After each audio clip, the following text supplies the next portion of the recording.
जय हिंद। मेरा नाम है रवि। आपका स्वागत करता हूं अर्थवर्धन चैनल में। बंधन म्यूचुअल फंड अपना एक नया एनएफओ लॉन्च करने जा रहा है जो कि है बंधन बिजनेस साइकिल फंड। ये एनएफओ 10 सितंबर को ओपन हो जाएगा और 24 सितंबर को क्लोज हो जाएगा। ओवरऑल मार्केट के अंदर हमें 4 फेज देखने को मिलते हैं, जैसे कि एक्सपांसन, पीक, कॉन्ट्रैक्शन और स्लंप। ये चारों फेज के अंदर मार्केट का जो बिहेवियर होता है पूरा अलग तरीके से होता है। जैसे कि एक्सपांसन के फेज के अंदर बिजनेस थ्राइव कर रहे होते हैं, इनकम बढ़ रहे होते हैं और कंज्यूमर स्पेंडिंग जो है वो भी बढ़ रही होती है। पीक के अंदर क्या होता है कि the economy reaches it's highest point, business operates at the peak. और साथ में कॉन्ट्रैक्शन के अंदर अगर हम देखें तो इकोनॉमी की जो एक्टिविटी होती है वो स्लो डाउन हो जाती है, बिजनेस अर्निंग कम हो जाता है और स्पेंडिंग जो है कंज्यूमर की, हम जैसे जो ग्राहक लोग होते हैं उनकी जो स्पेंडिंग होती है, मतलब खर्चा करना जो होता है वो बहुत ही कम हो जाता है। और स्लम्प फेज के अंदर ये सब रुक जाता है और वहां से वापस एक्सपांसन फेज के अंदर आना शुरू हो जाता है मार्केट। अब हम कुछ एग्जाम्पल्स के द्वारा समझते हैं कि बिजनेस साइकिल काम किस तरीके से करता है। जैसे कि 2019 और 20 के बीच में हम देख सकते हैं कि यहाँ पर इंफ्रास्ट्रक्चर जो सेक्टर है उसके अंदर हमें बहुत ही शानदार केपेक्स देखने को मिला और इसके बाद जो मार्केट के अंदर इंफ्रास्ट्रक्चर सेक्टर के अंदर जो बूम आया वो हम यहाँ पर देख सकते हैं, जो कि अभी भी कंटिन्यू है। दूसरा एक एग्जाम्पल लेते हैं। ये जो एग्जाम्पल यहाँ पर रियलिटी सेक्टर का ले रहे हैं। ये रियलिटी सेक्टर के अंदर हम देख सकते हैं कि जो न्यू स्कीम्स लॉन्च हो रही थी वो धड़ाधड़ बिकते भी जा रही थी। मतलब जो सप्लाई हो रहा था और वो डिमांड था साथ में यहाँ पर चल रहा था। जितने ही मार्केट के अंदर नए फ्लैट्स या फिर कोई नई प्रॉपर्टी आ रही थी वो फटाफट बिक जा रही थी। तो इसी के कारण हम देख रहे हैं कि यहाँ पर जो रियलिटी सेक्टर है उसके अंदर भी हमें बहुत ही शानदार बूम देखने को मिला था।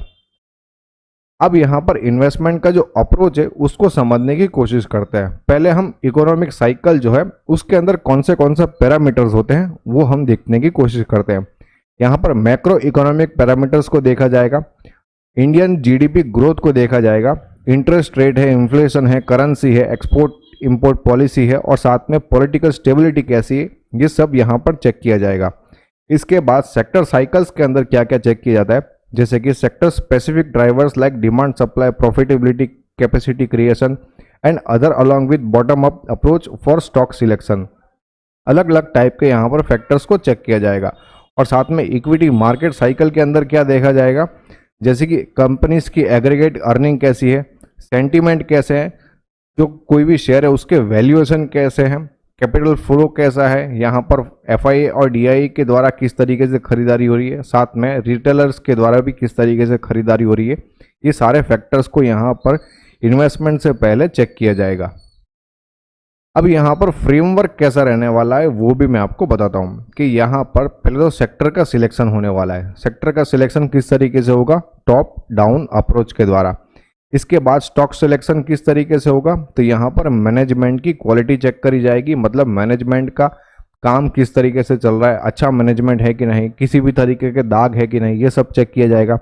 कंपनी के फंडामेंटल्स कैसे हैं वो भी चेक किया जाएगा और वैल्यूएशन चेक किया जाएगा, मतलब स्टॉक अच्छे वैल्यूएशन पे मिल रहा है, मतलब सस्ते भाव में मिल रहा है कि नहीं, ये हम चेक करेंगे। इसके बाद यहाँ पर पोर्टफोलियो क्रिएशन होने वाला है। अब यहाँ पर स्ट्रेटेजिक अप्रोच को यहाँ पर यूज़ करने वाले, जैसे कि क्वांटिटेटिव असेसमेंट किया जाएगा, एक्टिव मैनेजमेंट कैसा है वो देखा जाएगा, डायनेमिक एलोकेशन किस तरीके से रहने वाला है वो चेक किया जाएगा, मार्केट कैप फ्लेक्सिबिलिटी यहाँ पर रहने वाली है, मतलब अक्रॉस द मार्केट कैप कहीं से भी इन्वेस्टमेंट कर सकते हैं, जैसे कि लार्ज कैप, मिड कैप और स्मॉल कैप कहीं से भी इन्वेस्टमेंट हो सकता है। रिस्क मैनेजमेंट भी यहाँ पर किया जाएगा क्योंकि यहाँ पर रिस्क मैनेजमेंट बहुत ही ज़्यादा ज़रूरी हो जाता है और ओवरऑल बैलेंस्ड अप्रोच लेकर यहाँ पर चलने वाले हैं। अब यहाँ पर सेक्टर्स किस तरीके से काम करते हैं, जैसे कि एसेट एलोकेशन किस तरीके से कम होता है और ज़्यादा होता है वो हम देखते हैं। जैसे कि यहाँ पर हम ऑटो सेक्टर को पकड़ते हैं।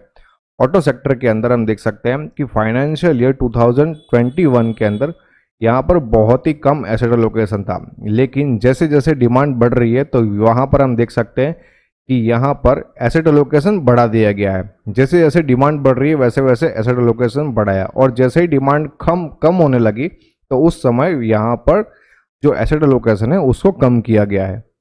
कैपिटल गुड्स के मामले में भी देखते हैं, मतलब दूसरा एक एग्जांपल लेते हैं। तो यहाँ पर जैसे जैसे मार्केट ऊपर की तरफ जाता है कैपिटल गुड्स के अंदर यहाँ पर एसेट एलोकेशन बढ़ा देते हैं। मार्केट अगर नीचे की तरफ जा रहा है तो कैपिटल गुड्स के अंदर एसेट एलोकेशन कम कर देते हैं। फिर अगर मार्केट ऊपर की तरफ जा रहा है तो उस समय कैपिटल गुड्स के अंदर एसेट एलोकेशन बढ़ा देते हैं। और फिर अगर मार्केट नीचे की तरफ आ रहा है तो कैपिटल गुड्स के अंदर यहाँ पर एसेट एलोकेशन को कम कर दिया जाता है। मतलब मार्केट का जिस तरीके से बिहेवियर रहने वाला है उसी तरीके से स्पेसिफिक सेक्टर्स के अंदर डायनेमिक टाइप का एसेट एलोकेशन देखने को मिलेगा।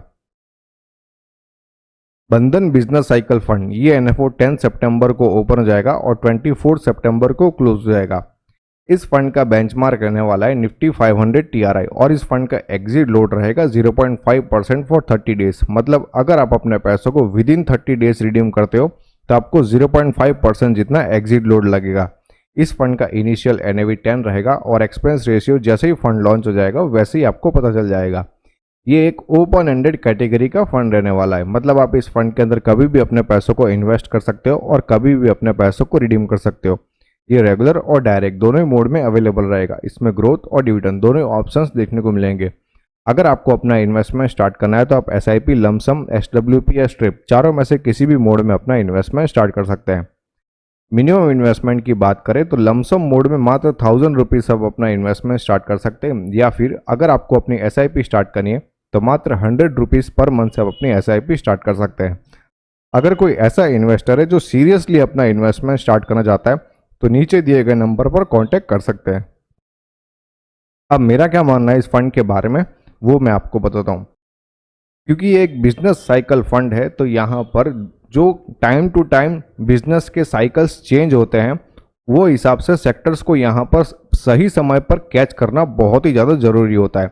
मतलब फंड मैनेजर की यहाँ पर बहुत ही ज़्यादा रिस्पॉन्सिबिलिटी बढ़ जाती है और उनको बहुत ही अच्छे तरीके से परफॉर्म करने वाले सेक्टर्स को चूज़ करना पड़ता है और उनके अंदर से भी शानदार स्टॉक्स को चूज़ करना पड़ता है।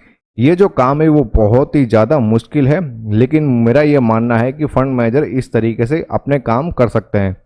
अगर आप लॉन्ग टर्म के लिए इन्वेस्टमेंट करना चाहते हो तो ये फंड आपके लिए सही साबित हो सकता है। अगर आपने और भी कहीं पर भी इन्वेस्टमेंट किया हुआ है तो इस फंड के अंदर इन्वेस्टमेंट करके आप अपने पोर्टफोलियो को डाइवर्सिफाई कर पाओगे, क्योंकि ये फंड पूरी तरीके से फंड मैनेजर के स्किल के ऊपर बेस्ड रहने वाला है। तो आपको इन्वेस्टमेंट से पहले अपने एडवाइज़र से ज़रूर बात कर लेनी चाहिए।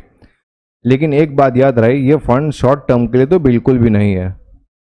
अगर आपको इन्वेस्टमेंट के रिगार्डिंग किसी भी तरीके के क्वेश्चन है तो आप हमें टेलीग्राम, ट्विटर और इंस्टाग्राम पर फॉलो करके अपने क्वेश्चंस को पूछ सकते हैं। होप ये वीडियो आपको पसंद आया होगा। अगर ये वीडियो आपको अच्छा लगा तो लाइक करो, शेयर करो और सब्सक्राइब करो। Thanks for watching.